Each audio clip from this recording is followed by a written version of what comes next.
Est-ce qu'il y a vraiment une hiérarchie chez le chien? Est-ce qu'on peut parler d'une hiérarchie entre l'humain et le chien? C'est ce qu'on va aborder dans cette vidéo. Respect Dogs, ce sont des éducateurs canins comportementalistes en France près de chez vous. Demandez un programme 100% personnalisé sur www.respectdogs.fr. Retrouvez aussi nos formations en ligne sur Respect Dogs Academy.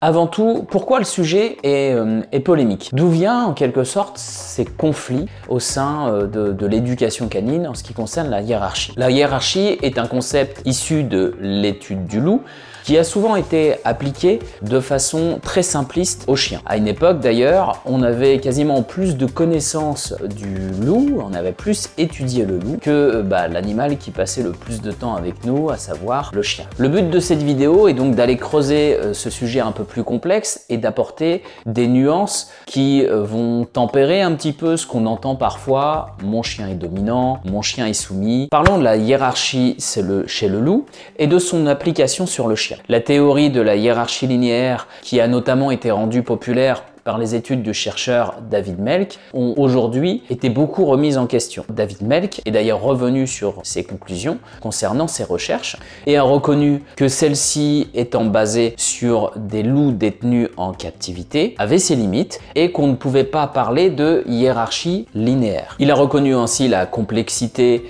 des relations dynamiques et sociales qu'il peut y avoir au sein des loups à l'état sauvage et que la captivité avait rendu les interactions beaucoup plus compliquées, générant plus de conflits qui faisaient penser à une hiérarchie linéaire. Il n'a pour autant pas exclu qu'il y avait une hiérarchie chez le loup. L'éducation du chien et la notion de hiérarchie a continué pour autant à être beaucoup envisagée de cette façon-là aussi chez le chien, comme s'il y avait un alpha, un dominant, un leader qui gérait toutes les interactions dans le groupe et ensuite un individu subalterne qui va gérer toutes les interactions et tous les membres qui sont en dessous, ainsi de suite. Nous devrions ainsi être celui qui domine le chien dans toutes les interactions, puis un autre membre de la famille qui serait soumis à nous va ensuite dominer le chien dans toutes les interactions et donc le chien serait le dernier au final du groupe. Cette vision simpliste a créé beaucoup de malentendus sur ce qu'on appelle la dominance. Ainsi, on a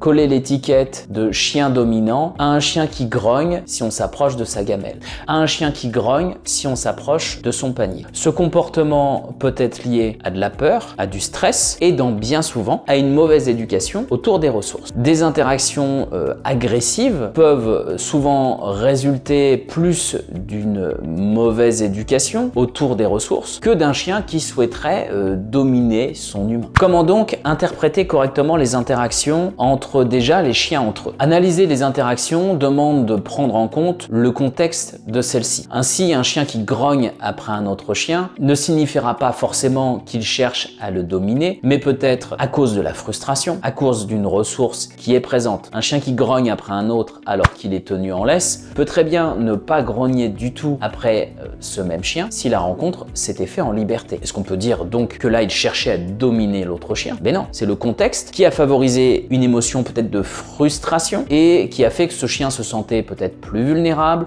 ou alors que cette frustration l'a amené sur des grognements et qui ont pu altérer même la relation sociale avec ce chien qu'il croisait. Pour interpréter correctement du coup les interactions entre vos chiens, si vous en avez plusieurs, il convient d'identifier ce qu'on appelle les ressources. Je vous invite d'ailleurs à le faire en commentaire et à donner une note de 0 à 10 à chacune des ressources que votre chien va garder. 0 étant la note la moins forte, 10 la note le plus forte avec une protection de ressources, éventuellement avec de l'agressivité. Quelles sont les ressources? Ressources de couchage, ressources affectives que vous pouvez représenter ou qu'un autre individu de la maison ou même animal peut représenter, ressources alimentaires, ressources de territoire, ressources de déplacement dans le territoire, ressources de jeu. Vous l'avez compris, il y a énormément de ressources. Pour comprendre ce qui peut amener à des comportements agressifs sur une ressource, il faut penser à la situation suivante. Vous avez deux chiens. Vous avez un chien qui attribue une note de 8 sur 10 à la ressource couchage. Son panier est hyper important, il n'a pas envie qu'on aille le voir dedans, qu'on le dérange dedans ou qu'un autre individu aille dedans. Et puis vous avez un autre chien pour qui la ressource couchage, on va lui avoir attribué par exemple une note de 3 sur 10. Il aime bien son panier, mais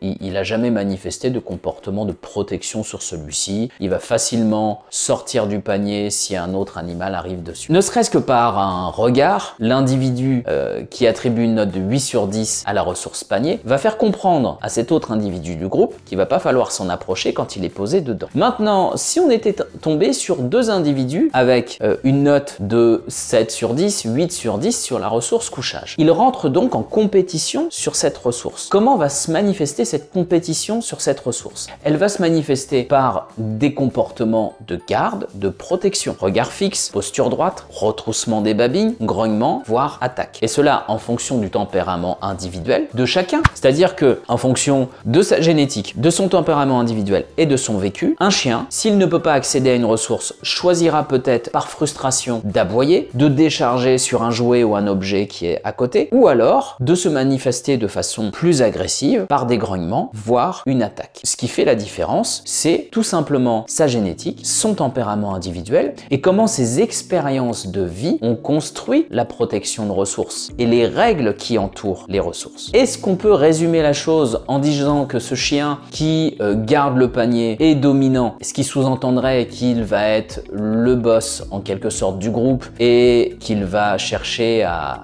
dominer toutes les autres situations? Non. Par contre, est-ce qu'on peut le qualifier comme le meneur ou le leader de l'interaction panier? À partir du moment où il décide qui peut aller dans ce panier et qui a le droit de s'approcher de lui ou pas quand il est dedans, il est bien le meneur et le leader sur cette ressource. Que dire donc d'un chien qui attribuerait une protection de ressources importante à beaucoup de ressources dans la maison? La ressource territoire, qui a le droit de rentrer chez moi ou pas, la ressource de couchage, on en a parlé, la ressource de jeu, la ressource déplacement dans ce territoire, la ressource alimentaire. Est-ce que ce chien ne deviendrait pas celui qui fixe les règles dans la maison? Celui qui fixe les règles dans la maison n'est-il pas en quelque sorte davantage le meneur ou le leader du groupe? Sans aller sur un raccourci simpliste, mon chien est dominant, qui inclurait au final qu'il n'y a pas grand chose à y faire, il convient de prendre donc les ressources une à une et de se demander comment on va pouvoir éduquer le chien par rapport à ces ressources pour soit supprimer du stress qui est lié à celle-ci, soit lui faire comprendre qu'il peut accéder à cette ressource par moment, mais que par moment, on va lui poser une limite sur celle-ci et cela n'exclut pas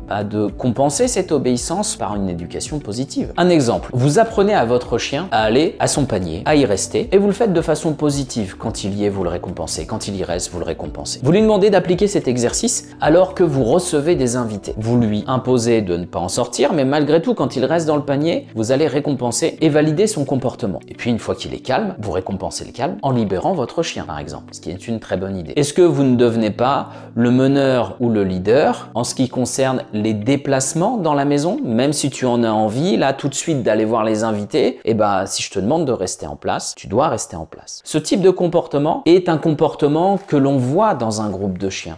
Certains chiens qui sont beaucoup dans la gestion des déplacements vont être capables à un moment donné de faire comprendre à un autre que s'il y a un inconnu qui arrive, c'est moi qui vais aller le voir en premier. Il y a d'ailleurs des bagarres qui se déclenchent quand des gens ont plusieurs chiens sur l'arrivée d'une nouvelle personne, sur l'arrivée du facteur. S'il y en a un qui doit accueillir ou garder, c'est moi, pas toi. Donc si tu le fais, je t'envoie balader. Quand vous faites comprendre cela à un chien parce qu'il est trop excité, vous allez canaliser son comportement et obtenir un chien plus calme qui va aller vers vos invités sans se montrer trop exubérant au point de sauter dessus. Ce qui nous intéresse aussi, c'est quand vous allez le faire comprendre ça à un chien qui a un comportement de garde excessive et qui pourrait se montrer agressif par rapport à vos invités. Parce que là, vous lui faites comprendre que celui qui gère, qui peut rentrer dans le territoire, c'est moi, c'est pas toi. Je suis le leader, le meneur sur cette interaction. Est-ce que votre chien voulait vous dominer en cette circonstance? Non, il voulait dominer en quelque sorte l'interaction, être le leader de cette interaction sans tenir compte de vos limites. On en vient donc à la question de la hiérarchie interspécifique.